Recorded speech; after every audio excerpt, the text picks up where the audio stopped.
I have stood at the gate of Ellingmere Palace for 19 years, 19 winters, and in all that time I never once broke my post, not for rain, not for the boy who tried to make me laugh with a puppet, not for the old woman who fainted at my boots one August. Nothing. But I am going to tell you about the one night I moved, the one night I broke every rule I was ever taught, and I would do it again. Let me start at the beginning so you understand. My name doesn't matter much. The men on the wall called me Harrow, so you can call me that too. I was born 3 streets from the palace in a house that smelled of coal and bread. My father polished boots for the officers. My grandfather did the same, so you could say the palace was in my blood before I ever wore the coat. The kingdom of Ellingmere is a small place. We are not grand like the southern courts. We do not have gold on our ceilings, but we have something they do not. We have the coronation of the snows. It happens once in a generation when a new ruler is crowned in the dead of winter under a black sky in front of the whole kingdom. And the heart of that ceremony, the single most sacred thing we own, is the robe. They call it the Winter Mantle. It is white, old white like river ice, threaded with silver so fine that when candlelight hits it, the whole thing seems to breathe. Every queen and king of Ellingmere for 200 years has worn it on the morning of their crowning. The stitching was done by hands that are long dead. You cannot make another. There is only the one. And this winter, it was meant for Princess Seraphine. She was 17, barely more than a girl if I'm honest. Her mother, the young Queen Isolde, had died 6 years before a fever that took her in a single week and left the whole palace gray for a year. Since then, Seraphine had been raised half by tutors and half by her grandmother, the old Queen Mother, Rosalind. I want to tell you about Rosalind, because she matters more than anyone in this story. She was a tall woman once. You could see it, even bent as she'd become. In the portraits along the East Hall, she stood straight as a spear, chin high, eyes like cold glass. But by that winter she was frail. Her hands shook when she lifted a cup. She wandered the halls at odd hours, and the maids had learned to guide her back to her rooms without making her feel foolish. There were mornings she called Seraphine by her dead mother's name. Isolde. The girl never corrected her. She'd just squeeze the old woman's hand and say, "Yes, grandmother, I'm here." I saw that once at the far end of the west corridor, and I'll be honest, a lump came into my throat, and I stared very hard at the wall until it passed. A guard does not weep on duty. Now, the coronation was set for the 21st of December, the longest night of the year, and on the morning of the 19th, 2 days before, the palace woke up to screaming. I was on the inner gate that morning, cold enough that my breath hung in front of my face like smoke. Frost on the railings, the kind of cold that gets into the joints of your fingers and stays there. I remember a single crow sitting on the courtyard lamp, very still, watching me. I remember thinking it was going to be a quiet day. Then I heard the scream come down through the palace like water finding a crack. It was Mistress Fenn, the keeper of the ceremonial wardrobe, a stout, serious woman who had guarded that robe like it was her own child for 30 years. She never raised her voice, not once in all the time I'd known her. So when I heard her voice ripping through the halls, I knew before anyone told me something was very, very wrong. The Winter Mantle was gone. I need you to understand what that meant. That robe lived inside a locked cedar chest, inside a locked room, inside the oldest wing of the palace. There was one key to the room and one key to the chest, and Mistress Fenn wore both on a chain around her neck day and night. She swore she had not taken them off. She swore the doors were locked when she arrived. And yet the chest sat open, and the velvet lining inside was empty, and the shape of where the robe had lain was still pressed into the fabric like a body had risen from a bed. Gone 2 days before a coronation 200 years in the making. Gone. By noon, the whole palace was turned inside out. The chamberlain, a thin man named Aldous Cray, took command like a general. Every room searched, every servant questioned. The guards doubled at every door. I stood in the courtyard and watched them carry lamps into rooms that hadn't been opened in years, watched dust come pouring out of doorways, watched grown men on their knees looking under furniture. And through it all, Princess Seraphine stood at her window on the 2nd floor. I looked up once and saw her there, small, still, watching her own kingdom tear itself apart looking for the thing she was meant to wear. She didn't cry, she just watched, and somehow that was worse. The chamberlain gathered us, the senior guards, in the great hall that evening. His face was gray. He told us the truth plainly, which I respected. The coronation could not proceed without the robe. It was law older than any of us. A ruler crowned without the winter mantle was, in the eyes of the old families, no true ruler at all. If the robe was not found in 2 days, the coronation would collapse. And a collapsed coronation, he said, was blood in the water. There were cousins. There were rival houses in the north who had wanted Seraphine's line ended for years. A weak, uncrowned girl with no mantle was exactly the opening they'd been praying for. "Find it," he said. "I do not care how." I remember the silence after those words. You could hear the fire crack. You could hear the wind press against the old glass windows. Now here is the thing I have to confess. From the very first hour I had a feeling in my gut. I couldn't have told you why. I've learned, over 19 years of standing very still and watching people, that you see things you don't know you're seeing. Your body knows before your mind does. And what my body kept snagging on was this. The night before the robe vanished, I had been on the late watch. The corridor watch, deep in the old wing, and at some hour past midnight I had seen a light. It was small, a single candle moving slow, and it came from the direction of the wardrobe room, and it drifted away toward the royal chambers, and I had thought nothing of it at the time because the figure holding it moved so gently, so carefully, that I assumed it was a maid on some errand. It was not my place to challenge a servant carrying a candle at night. Palaces are full of quiet errands. But now, with the robe gone, that little light would not leave my mind. I said nothing. Understand, I had nothing. A candle in a dark hall is not evidence. If I named a suspect on the strength of a flicker of light, I'd be laughed off the wall and likely demoted. So I kept my mouth shut and I did my duty and I watched. The 19th passed, nothing. The 20th dawned and still nothing, and now you could feel the panic thickening in the air like fog. The kitchens went quiet. The maids stopped humming. Even the dogs seemed to know. The northern cousins, we heard, had been informed of the delay. Someone in the palace was feeding them news, and that someone was never found. Riders were seen on the far ridge, watching, waiting. That night I asked the chamberlain quietly if I might take the old wing corridor watch again. He looked at me strangely. Most men wanted the warm posts. I told him I knew that wing well. He waved me off, distracted, half his mind on the disaster. "Fine, fine, take it." So I did. And that is how I came to be standing alone in the deepest, oldest hall of Ellingmere Palace, in the dead middle of the longest week of my life, when the candle came again. I saw it the same way, a small gold light low to the ground, moving slow, coming from the direction of the royal chambers this time, drifting toward the wardrobe. My heart started going in my chest like a hammer. Every instinct I had said move, follow, catch.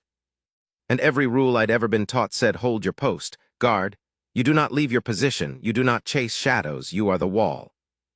I want to be honest with you about what that moment felt like. 19 years of discipline is not a small thing to break. It is a wall inside a man, built brick by brick, and it does not want to fall. But then I thought of Seraphine at that window, small and still, watching her kingdom come apart. And I stepped off my post. Quiet as I could, boots soft on the old stone, I followed the light.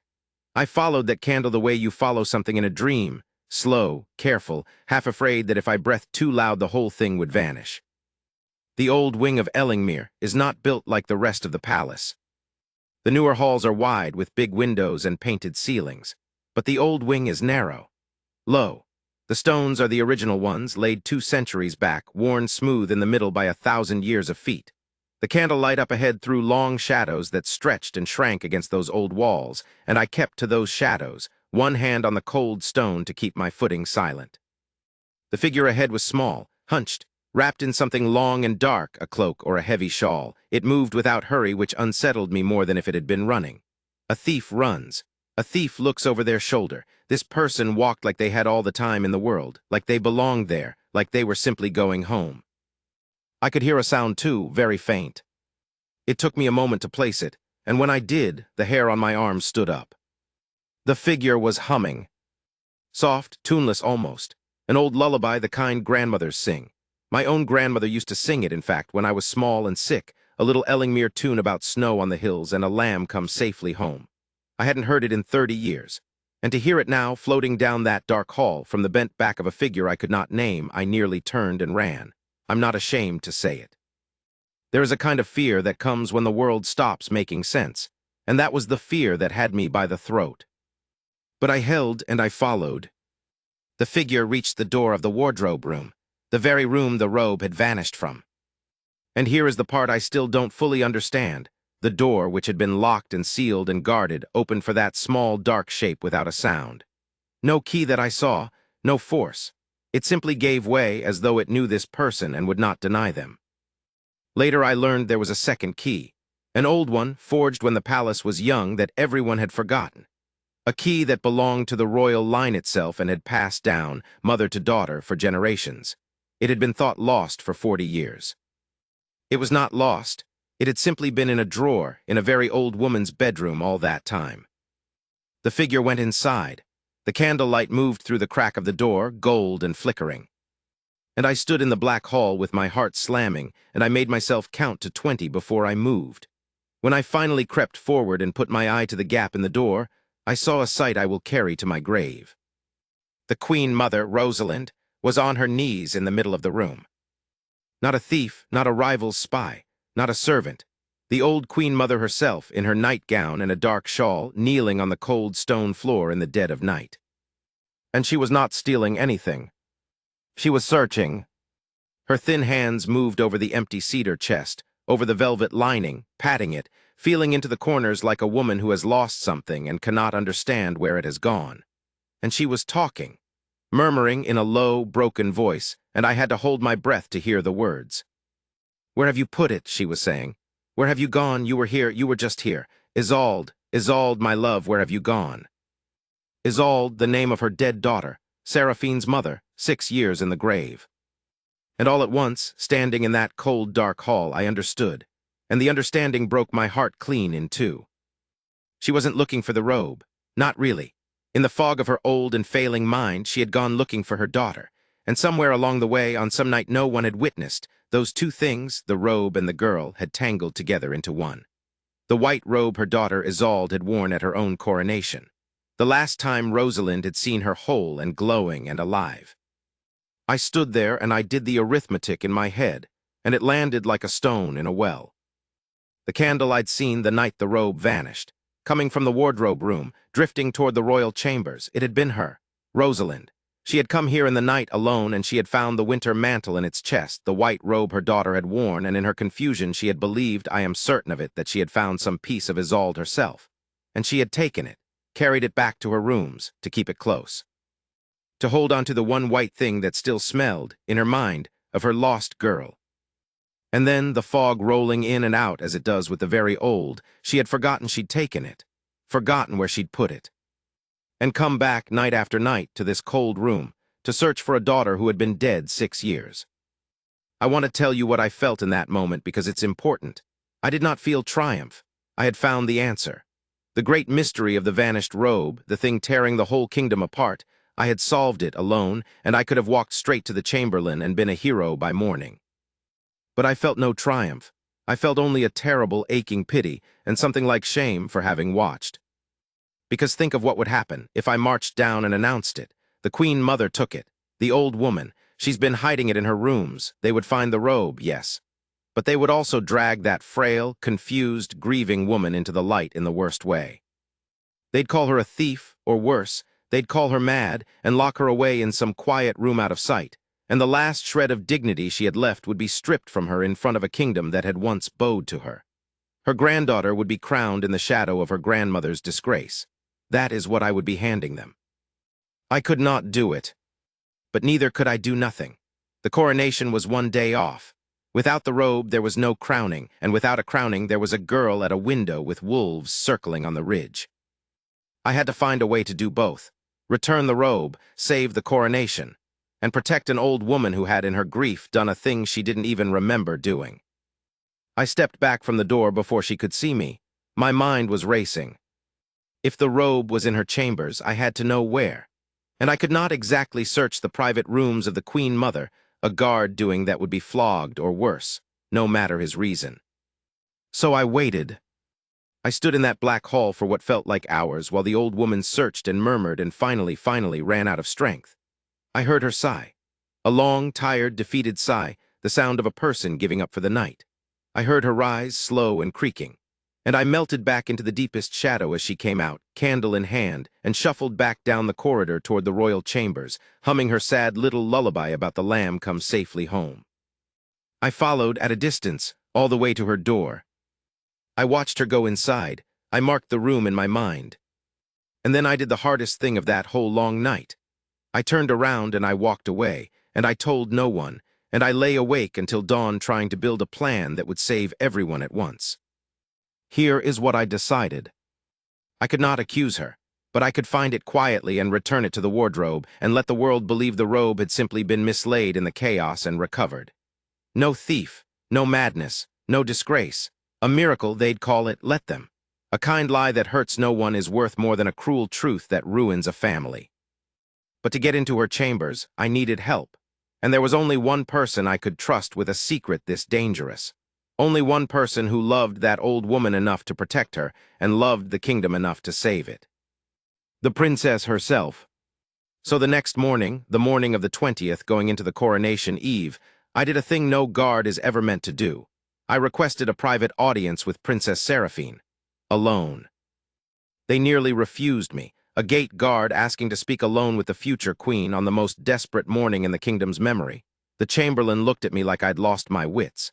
But I held his eye and I said quietly, "It concerns the robe, and it is for her ears first." Something in my face must have told him I wasn't mad. He let me through.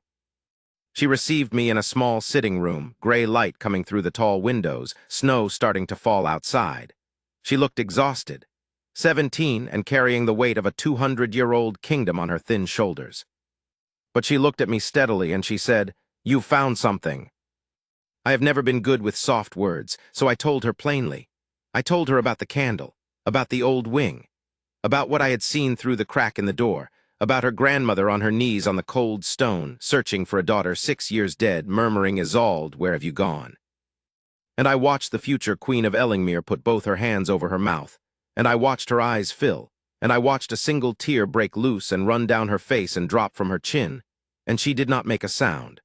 She just wept, silently, standing very straight, exactly the way I'd seen her stand at that window while her kingdom came apart. "She doesn't know she did it," Seraphine whispered. "Does she?" "No, Your Highness," I said. "I don't believe she does." The girl was quiet a long moment. Snow fell past the window, and then she wiped her face with the back of her hand, lifted her chin, and became, in front of my eyes, a queen. "Then we will not let her know," she said. "And we will not let anyone else know. We are going to get the robe back, and my grandmother is going to keep her dignity if it is the last thing I ever do. I have served the crown of Ellingmere my whole life, but that was the first moment I truly believed I was serving a queen. We did it that same night, the eve of the coronation. There was no time left for anything else. The plan was simple, which is the only kind of plan that survives contact with the real world. Seraphine would visit her grandmother's chambers, as she often did in the evening. There was nothing unusual in that. The girl sat with the old woman most nights, held her hand, listened to her ramble about the old days. No one would think twice. And while she kept her grandmother company, while she gently, lovingly distracted her, I would slip into the outer dressing room and find the robe. I have stood watch through storms and riots, and one very bad winter when the wolves came down into the streets. I have never in my life been as frightened as I was creeping into the private dressing room of the Queen Mother of Ellingmere with a candle shielded behind my hand. It was a cluttered room. She was old, and the old keep things. Shawls and gowns from 40 years past, boxes of letters. A dried flower in a cup. The whole room smelled of lavender and dust and age. I moved through it as quiet as I knew how, and I opened cupboards and I searched, and my heart was going so hard I was sure they'd hear it in the next room. And then I opened her wardrobe, the great dark oak wardrobe against the far wall, where her own gowns hung in a row like sleeping ghosts. And there it was, tucked at the very back behind her clothes, half wrapped in one of her own old shawls the way you'd wrap a sleeping child, the Winter Mantle. The Coronation Robe of Ellingmere. Old white, river ice white, the silver thread catching my little candle and coming alive with light. 200 years of history, the thing an entire kingdom had torn itself apart to find, hidden in the back of a grieving woman's wardrobe behind her own gowns. She hadn't hidden it like a thief hides loot. That's the thing that stayed with me, She'd hidden it the way you tuck away something precious, something you love, wrapped soft, set gently, kept close. In her broken and grieving mind, she hadn't stolen a nation's treasure. She'd brought her daughter home and put her safely to bed. I stood there in the dark holding it, and I'm not ashamed to tell you I cried. A grown guard, 19 years on the wall, crying quiet in a dark room with a robe in his arms. I let myself have that one moment. Then I wiped my face, and I did my duty. I wrapped the mantle in the plain cloth I'd brought, and I slipped out the way I'd come, and I carried it through the sleeping palace back to the old wing. Back to the wardrobe room. I laid it in the cedar chest, arranged it just so, the way Mistress Fen always kept it. And then I closed the chest, and I went and I woke the chamberlain, and I told him a lie. I told him I'd been on my watch in the old wing, and I'd noticed the door to the wardrobe room standing ajar and gone to check, and found the chest closed, but somehow, impossibly, the robe was inside it. Returned. As if it had never left. I said I couldn't explain it. Perhaps I said in all the searching and the chaos, someone had moved it for safekeeping and forgotten, and now it was simply back. I kept my face plain and my voice steady, and I let him believe whatever he needed to believe. He didn't ask hard questions. I think a part of him didn't want to. He had a coronation to save, and now he could save it, and the how of it mattered less to him than the fact of it. By dawn, the whole palace knew. The Winter Mantle was found. The coronation would proceed, and a great weight lifted off Ellingmere like fog burning off a hill. They never did find a thief. The official story became that the robe had been mislaid in the panic and recovered. Some of the old families muttered, let them mutter. The girl was crowned. That was what mattered. I want to tell you about the crowning itself, because I was there, standing my post at the great doors of the hall, and it was the most beautiful thing I have seen in my life. The longest night of the year. Snow falling soft outside, the whole kingdom hushed under it. Inside, 10,000 candles, and Princess Seraphine walked the length of that hall in the winter mantle, old white, silver thread breathing in the candlelight, and she looked like something out of the old stories. She looked like her mother, they said. She looked like a queen. And in the front row, in a chair brought specially so she wouldn't have to stand, sat the old queen mother, Rosalind, wrapped warm, watching. And here is the part I have never told anyone until now. As Seraphine passed her grandmother, wearing that white robe, the old woman's face changed. Something moved behind those cloudy eyes, recognition or the ghost of it. And she smiled, a small, trembling, radiant smile, and I saw her lips move. And though I could not hear it across that great hall, I knew exactly what she said. She said Isolde. She thought she was watching her own daughter crowned. 6 years dead, and there she was in the white robe, glowing in the candlelight. In whatever soft and broken country the old woman's mind lived in now, her girl had come home after all. Safe, crowned, whole. And Seraphine, God bless that child, that Queen Seraphine, stopped. In the middle of her own coronation, with a whole kingdom watching, she stopped, and she turned to the old woman, and she took her grandmother's trembling hand and pressed it to her cheek. And she said, loud enough for the front rows to hear, clear as a bell, "I'm here, grandmother, I'm here." The same words I'd heard her say in that corridor months before. Yes, grandmother, I'm here. Not one soul in that hall knew what had truly passed. They thought it a tender moment between a girl and her grandmother, and they wept for the sweetness of it, and they were right too. But I knew. I stood at the door with my spine straight and my face like stone the way a guard's face must be, and inside I was breaking apart because I knew what that small mercy had cost and what it had saved. The old Queen Mother died that spring, peacefully in her sleep in her own bed with her dignity whole and her name unstained. The kingdom mourned her as a great lady. No one ever knew, and I have kept the secret 19 years until now, until the both of them are long gone and it can hurt no one to tell it. People ask me sometimes why I left my post that night. It's the one blemish on 19 years of perfect service, the night the guard Harrow stepped off his position and vanished into the old wing. Some of the younger men have heard the rumor, and they ask me, half teasing, what could possibly have made a man like me abandon his watch. I never tell them the truth. I just say I thought I heard something, and that's not even a lie. I did hear something. I heard an old woman, alone in the dark, singing to a daughter who wasn't there. And I decided that some things are worth more than a rule, that the best thing a guard can protect is not always a gate or a robe or even a crown. Sometimes it's just a person's dignity. Sometimes it's the last soft mercy you can give someone before the dark takes them. I broke my post that night. I'd do it again. and I'd do it 1,000 times more.